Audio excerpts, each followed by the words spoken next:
Hai, salam saudara yang dikasih Tuhan. Senang kembali berjumpa dengan saudara dimanapun saudara berada. Saya Henry Indrawan selalu menyampaikan renungan firman, karena itulah yang menguatkan di dalam iman kita dalam menjalani kehidupan sehari-hari.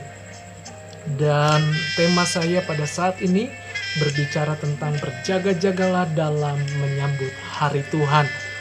Saudaraku, di dalam kitab Matius pasal 25 ayat 13, berjaga-jagalah dan waspadalah, sebab kamu atau kita sendiri tidak tahu akan hari maupun akan saatnya dia datang kedua kali.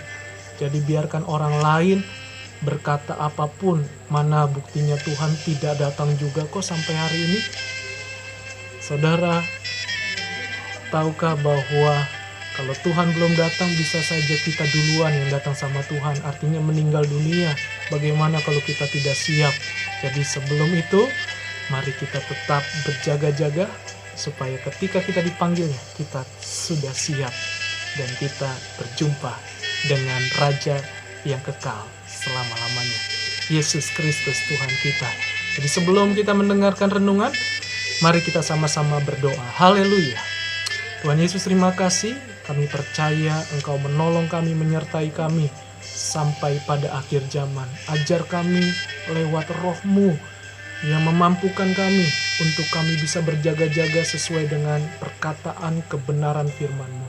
Urapi hamba-Mu, urapi firman-Mu agar yang mendengar saat ini lewat YouTube ini diberkati Tuhan. Apapun pergumulan mereka, Tuhan tolong mereka. Tuhan ajari mereka, Tuhan pulihkan mereka, sehingga kami berjalan bersama-sama di dalam iman dan berjaga-jaga bersama dengan Roh Kudus. Terima kasih, Engkau baik Tuhan. Haleluya, amin. Mari saudara, kita buka Alkitab kita di dalam kitab Injil Lukas pasal 21 ayat yang ke-34 sampai 36. Alkitab judulnya adalah Nasihat Supaya Berjaga-jaga. Jagalah dirimu supaya hatimu jangan syarat oleh pesta pora dan kemabukan serta kepentingan-kepentingan duniawi, dan supaya hari Tuhan jangan dengan tiba-tiba jatuh ke atas dirimu seperti suatu jerat. Sebab ia akan menimpa semua penduduk bumi ini. Berjaga-jagalah senantiasa sambil berdoa, supaya kamu beroleh kekuatan untuk luput dari semua yang akan terjadi itu, dan supaya kamu tahan berdiri di hadapan Anak Manusia. Nah, saudara yang kasih Tuhan, ini ditulis oleh Lukas atau Dr. Lukas, atau bahasa Alkitab tabib, dan ini adalah nasihat dari teladan Tuhan Yesus sendiri yang berasal dari sorga, yang adalah Allah yang turun dalam rupa manusia, yaitu lewat teladan Yesus. Dan ini senada dengan kitab Amsal pasal yang ke-19 ayat 20, dikatakan, dengarlah nasihat dan terimalah didikan supaya menjadi bijak di masa depan. Dan pasal 1 ayat yang ke-7, sebab takut akan Tuhan ialah permulaan pengetahuan. Artinya hikmat Allah lewat firman Tuhan yang kita baca, yang kita sukai, yang kita lakukan, ada pengetahuan, yaitu dari Roh Kudus atau Roh Allah itu sendiri. Nah, saudara, dikatakan dalam konteks tersebut bahwa siapa yang menjaga diri kita? Tentu kita sendiri. Yang pertama Tuhan menjaga kita, baru kitanya, bukan orang lain.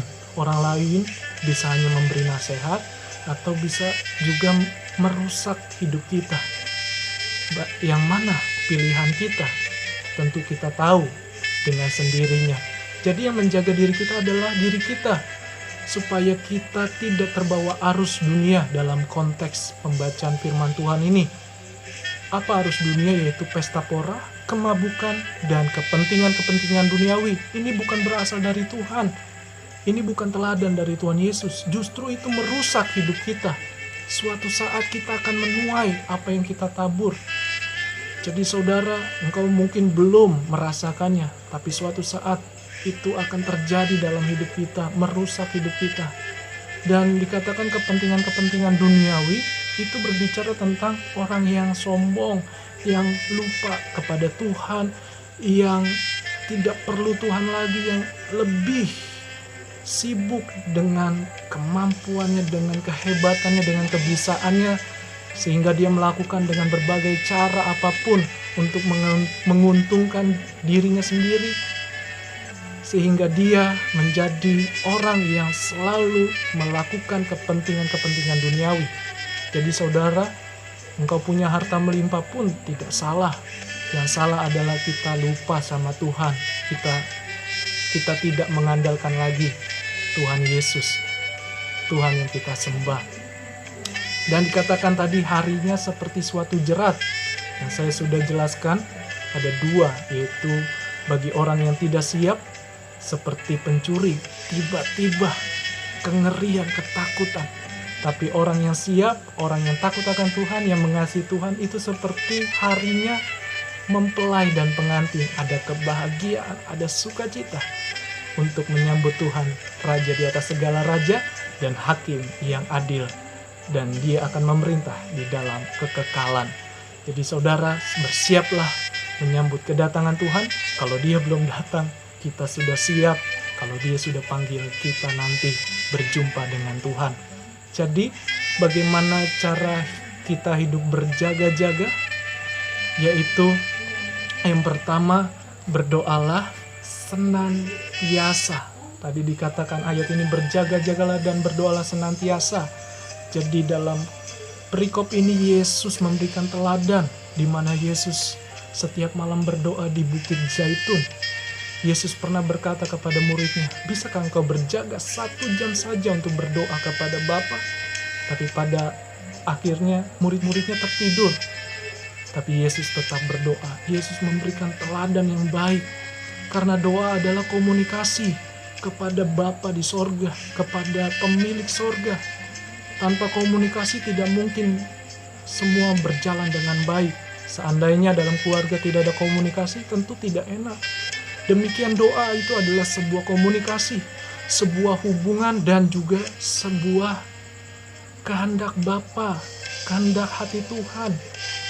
Permohonan dan kehendak hati Tuhan itu yang kita kerjakan.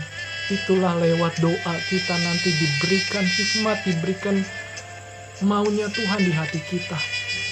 Jadi tetaplah berdoa. Jangan berdoa hanya sulit atau yang sulit-sulit saja, yang susah-susah, keadaan susah baru saudara datang. Tapi keadaan senang saudara lupa sama Tuhan. Saudara, apapun kondisi saudara, sakit, bahagia, sulit, datang kepada Tuhan, cari kehendak Tuhan. Tetaplah berdoa senantiasa. Yang kedua, hidup dalam pergaulan yang memuliakan Tuhan. Jagalah dirimu. Dikatakan di Alkitab, sebab pergaulan yang buruk merusak kebiasaan yang baik. Di sini bukan berarti kita pilih-pilih orang kaya, orang miskin, bukan. Tetapi jaga pergaulan kita. Apakah pergaulan itu benar-benar membuat kita menjadi fungsi, berguna, berfaedah dengan orang lain, atau merusak diri kita sendiri, merusak orang lain juga? Kita bisa memilih, saudara. Jadi jagalah pergaulan kita. Apakah itu memuliakan Tuhan? Dan yang ketiga adalah hidup melekat dengan pribadi Roh Kudus. Siapakah Roh Kudus? Roh Allah sendiri, Roh yang menghidupkan. Sebab tanpa Roh Kudus kita tidak mengenal Yesus Kristus yang adalah Tuhan dan Raja. Jadi buka hati, buka pikiran kita dengan segenap hati, segenap hidup kita seluruhnya. Datang kepada pribadi Roh Kudus. Sekalipun mungkin latar belakangmu bukan Kristen atau bukan hamba Tuhan, bukan anak Tuhan, datang. Aku buka hati, aku perlu Roh Kudus. Saat ini, dengan kerendahan hatiku, aku perlu Roh Kudus. Itu saja saudara, mari melekat dengan Roh Kudus untuk menyambut kedatangan Tuhan yang kedua kali. Dan ini saja, jangan lupa untuk like, komen, dan subscribe, dan bagikan channel ini ke banyak orang agar nama Tuhan dimuliakan. Tuhan Yesus memberkati. Shalom.